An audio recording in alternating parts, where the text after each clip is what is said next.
बाबरकत जलाली पुरफजल नाम में आपको मेरा सलाम। आज का जो हमारा टॉपिक है इट इज रिपेंटेंस। देखें, what does the word repentance means? Repentance means the act of changing once mind. अपनी सोच को, अपने दिमाग को, अपने ख्यालात को तब्दील कर देना। ग्रीक वर्ड रिपेंटेंस के लिए, तौबा के लिए है metanoia, which means change of mind, सोच का, दिमाग का तब्दील हो जाना, और रिग्रेट, रिमोर्स, किसी भी चीज का पछतावा करना। But we need to understand that true biblical repentance is beyond this remorse and regret. जो हकीकी तौबा कलाम के मुताबिक है वो सिर्फ पछतावा करना नहीं, बल्कि बिब्लिकली रिपेंट करना, तौबा करना, अपनी ज़िंदगी को, अपनी सोच को, अपने ख्यालों को टोटली चेंज कर देना। अगर सोचें कि एक राह के ऊपर जा रहे हैं, अपनी राह को बिल्कुल चेंज कर देना, that is true biblical repentance.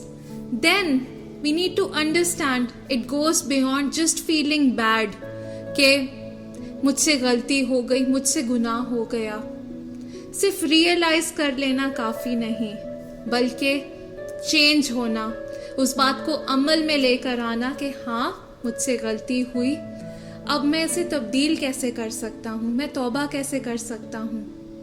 और सबसे इम्पॉर्टेंट बात याद रखना कि रिपेंटेंस का मतलब ये है कि दोबारा वो काम फिर ना करना। आमीन।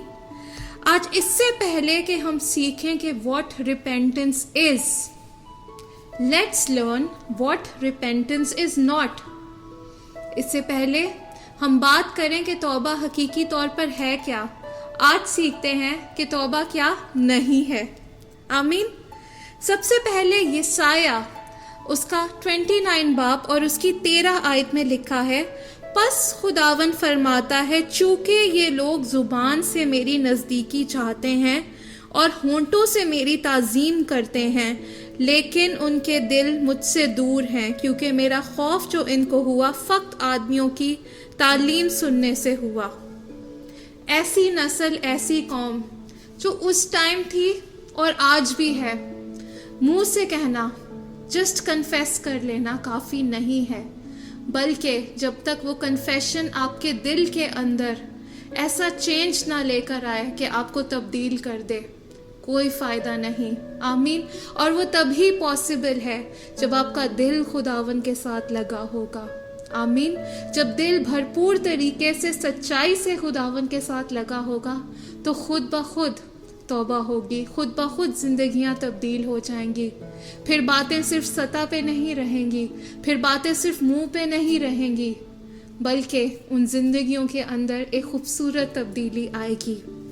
फिर व्हाट रिपेंटेंस इज नॉट, तौबा करना सिर्फ इमोशंस की बात नहीं है, इमोशंस की गेम नहीं है कि जज्बाती होकर फैसला कर लेना कि मैं तौबा करता हूँ, या मैं इस बात की तौबा करता हूँ कि मैं दोबारा से ये गुनाह नहीं करूँगा, बल्कि it is to make a decision. आमीन। योर इमोशंस, आपके जज्बात आपको कहीं नहीं लेकर जाएंगे, लेकिन जब आप इस बात का तहिया कर लेंगे, डिसीजन ले लेंगे कि मुझे ये काम दोबारा नहीं करना, मुझे ये गलती दोबारा नहीं करनी, मुझे इस गुनाह से बाहर निकलना है, that is going to lead towards a good change. आमीन। फिर what repentance is not, repentance is not just asking forgiveness and then doing the same thing again and again. ऐसे बहुत से लोग हैं जो जस्ट आकर माफ़ी मांगते हैं, खुदावन हम ये दोबारा नहीं करेंगे, एक दूसरे से माफ़ी मांग ली, लेकिन ज़िंदगी में कोई अकाउंटेबिलिटी है ही नहीं। सो इट इज़ नॉट कि आज मैं माफ़ी मांग लूँ, फिर वो काम कर लूँ, फिर माफ़ी मांग लूँ। जब आपको एक बात का नॉलेज मिल चुका है कि ये बात गलत है और फिर भी जानबूझकर आप वो करते हैं, उस बात के लिए माफ़ी नहीं है। इस बात को याद रखें। आमीन। जब हमने सीखा कि रिपेंटेंस क्या नहीं है, बात करते हैं what repentance is actually about. सबसे पहले 2 करंथियों उसके 7वें बाब की 10वीं आयत में लिखा है, क्योंकि खुदा परस्ती का गम ऐसी तौबा पैदा करता है जिसका अंजाम निजात है, और उससे पछताना नहीं पड़ता, मगर दुनिया का गम मौत पैदा करता है। आमीन। खुदा परस्ती का गम, जब दिल के अंदर ऐसी तौबा पैदा होती है, गॉडली रिपेंटेंस, वो आपको निजात की तरफ लेकर जाती है।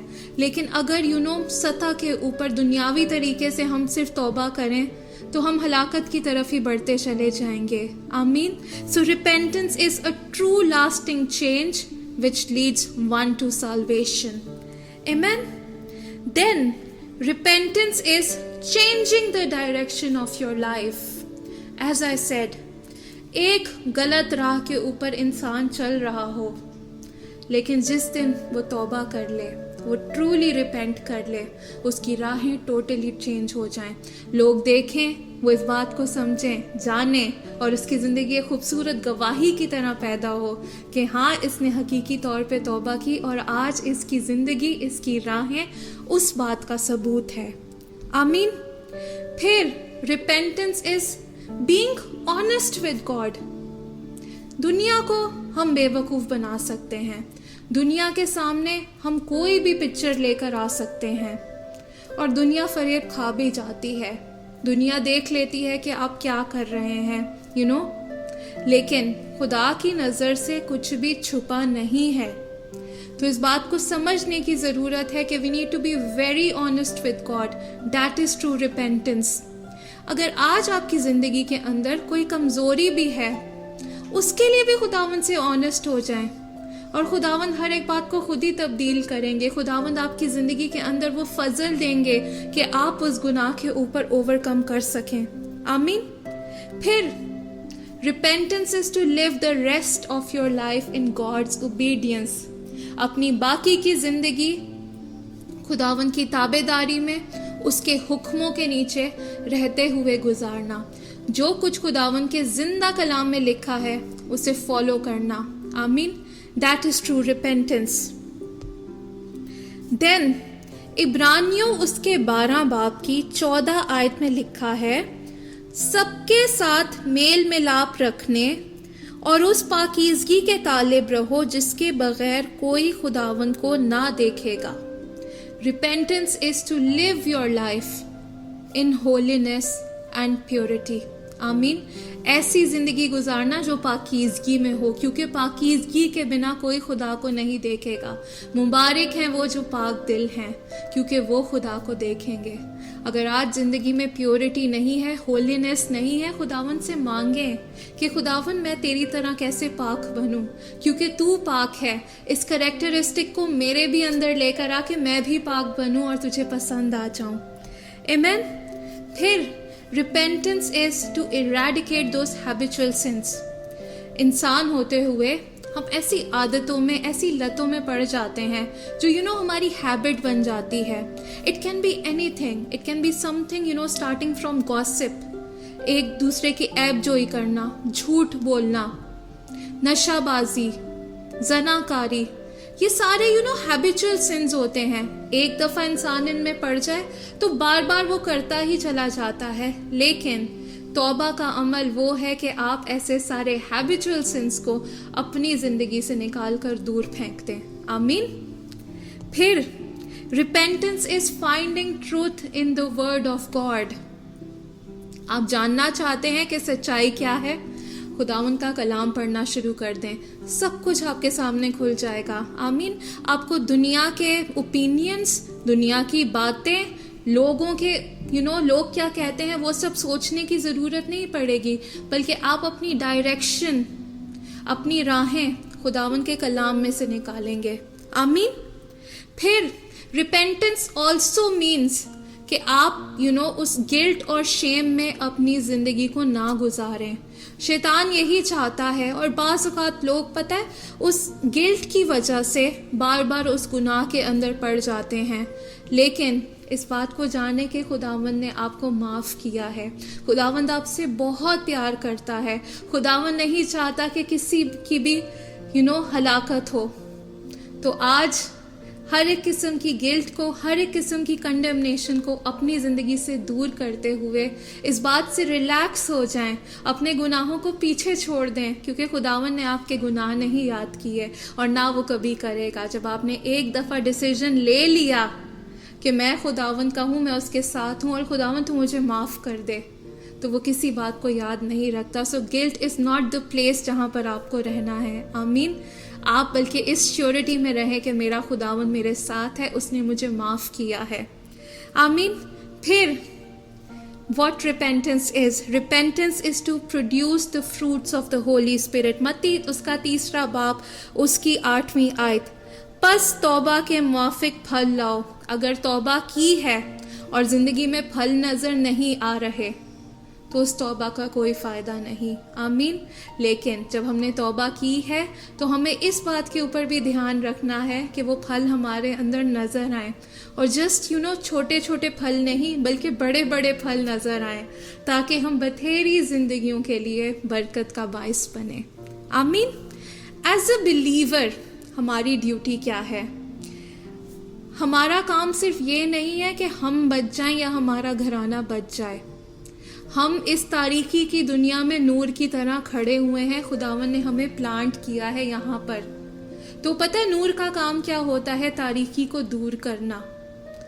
तो हमें दूसरों को, बथेरी जिंदगियों को आज खुदावन की बादशाही के अंदर लेकर आना है। आमीन।